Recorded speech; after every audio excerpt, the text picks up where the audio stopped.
Hey, what's happening? This your boy Rikishi, your WWE Hall of Fame. Check this out. I want you to keep it locked on Smart Tank Revolution. Don't touch that dial. Why? The big man said I back that ass up on it. Happy New Year, everyone. Happy 2025. From all of us here at the Smart Tank Revolution, where we always, and I mean always, kick out at 2. I am your host, flying solo today, Mr. Donnie Wonderful, and I am super excited about tonight's SmackDown and wanted to turn this microphone on to praise both promotions for having some really solid shows, in my humble yet very accurate, or better yet, always accurate opinion. The last Raw on USA, I found it very entertaining, and that promo was A++++. And then Fight for the Fallen, AEW Dynamite, which I haven't been able to catch live. I would typically get to watch it the day after, but you know, New Year's Day, had the day off, got a chance to watch the whole thing, every second of it, every ticking second of Dynamite. I observed, made some mental notes, which I have long forgotten about, but yet still found myself entertained. And before I forget, Tony Khan, the move you made in canceling the major, or I guess it was Fight for the Fallen wasn't supposed to be in Asheville. It was supposed to be somewhere else. I'm not sure where it originally was. But the 11th hour decision to move that show to Asheville to offer relief to the hurricane victims of Asheville, North Carolina, you deserve more than a pat on your back. Here on Smart Tank Revolution, we applaud everybody that does anything wholesome, and you definitely deserve a standing O. You definitely do. I applaud you for that. That was a great call, and it made just watching the show even more enjoyable. And the fact that you had rated FTR in the show, perfect icing on the cake. That was awesome. That was awesome. Tony the Humanitarian. Now, on this channel, you may have been criticized for some booking decisions, but, hey, who isn't? Nobody's perfect. But that decision was as close to perfection as you can get. And I salute you and tip my hat to you for doing that. That was awesome. That was incredible. But let's go back to, before we get into SmackDown, before we briefly gloss over SmackDown, the last Raw on USA. What did you guys think? I loved it all. I enjoyed the segments, the backstage segments. My favorite was the face-to-face promo. It was just a good show. Even the women's matches, I thought, even though it was nothing to set the place on fire about, it was serviceable, and they were granted the proper amount of time to tell the stories that they needed to tell. Though for some reason, when I see Zoe Stark now, I just automatically assume that she's about to job out. I have no idea why. When she comes out, I'm just like, oh, job face. I know who's about to go over, and it's not going to be Zoe Stark. I have no idea what caused that, but lately, even if she wins, I'm often surprised. I'm like, oh, wow. And I think she's actually really talented. I'm a Zoe Stark fan, but for some reason I just see her as the putties. You beat her to get to Rita Repulsa. I hope you all understand that Power Ranger reference. I don't mean to date myself, but hey, my birthday just passed, and if I'm old, I'm old. I'll take it. But Damian Priest and the War Raiders versus the Judgment Day, I think just having a new tag team in, first of all, the War Raiders, congratulations to you all for winning those tag titles. And, just having a new element into this feud really just gave it some more life because they actually all perform well. You can tell they're all really friends and they get along because they're great dance partners. And again, it was serviceable. Now, this same triple threat match, you can pull that off again at the Royal Rumble. Throw it on the undercard. Nobody would be upset with that. They already have the story. It was very entertaining. I found it to be extremely entertaining. I actually would love to see it again. Doesn't matter who wins because you can run with it. As my esteemed colleague, Mr. Joey Business, would say, and shout out to you, brother, there's a lot of meat on the bone.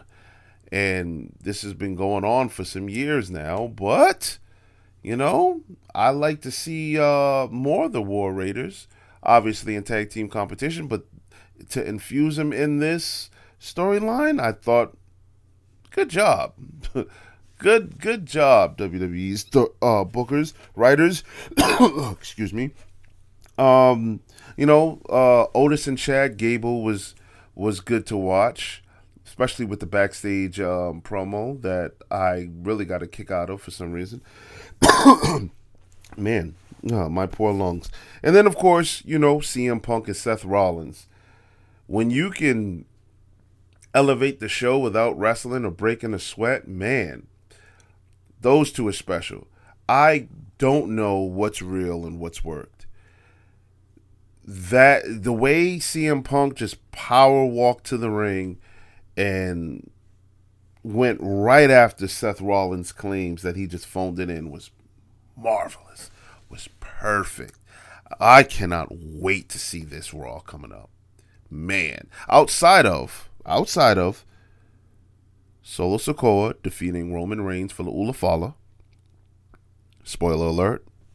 I hope that actually happens because I'm a huge Solo fan and a Roman fan. But why not shake things up, But that, transitions us over until tonight. It is, at the time of recording, just about... Oh, damn, what time is it? This isn't right. It's a little after 7. I don't know. I guess my device is on Pacific time and definitely ain't 4. But SmackDown tonight will have none other than the Bloodline versus Sami Zayn and the Usos. I was actually about to say Sami Uso and the Usos. Sound like a rock band. But hey, the first SmackDown of the year, it's always a can't miss occasion, They always put on a good show, just like the first Raw of the year will be, and will be heightened now because they're on Netflix. So we're dying to see, now that I guess the handcuffs are off, let's see what WWE production does. And please don't lag Netflix, because that Jake Paul and Mike Tyson was a catastrophe. So you better be on your A game. But again, tonight, I'm actually really excited to see DIY versus the Motor City Machine Guns. I'm a huge fan of the Motor City Machine Guns. Outside of that, it's been said that Drew McIntyre is confirmed. Ooh. Kevin Owens and Cody Rhodes are both going to be on the show. So, listen. WWE. Standing ovation. I know you guys got your ish together. Can't wait to see what's going to happen here. All right? Can't wait. And sure enough, I might be on this mic again. Because, let's say in the next about 3 hours, don't be surprised if there's another Smart Tank Revolution video uploaded to the channel talking about how awesome SmackDown was. So, we'll see what happens there. But, I want to talk about AEW real quick. Well, Fight for the Fallen. Again, I really, really, really enjoyed the main event there. Jon Moxley, by the way, whatever his routine is, man, he's starting to really, really chisel out, man. And it's a really good look for him. Jon Moxley is looking more bullyish, and I like it. So keep up the great work. But again, I watched every second of it. I was off on New Year's Day, so I got a chance to see it all. Hangman Adam Page and Orange Cassidy, I thought was a good choice to open the show. I've been a huge fan of the freshly squeezed man. I don't know how that actually sounds, very suspect. But yeah, Orange Cassidy, we're big fans. It was a good match. I think Adam Page is starting to grow on me again, like a fungus, but I've taken him out of the Hall of Pain, especially after the CM Punk debacle, and now he's starting to grow on me. The cowboy with the attitude. And I've always been a fan of the Fallen Angel, Christopher Daniels.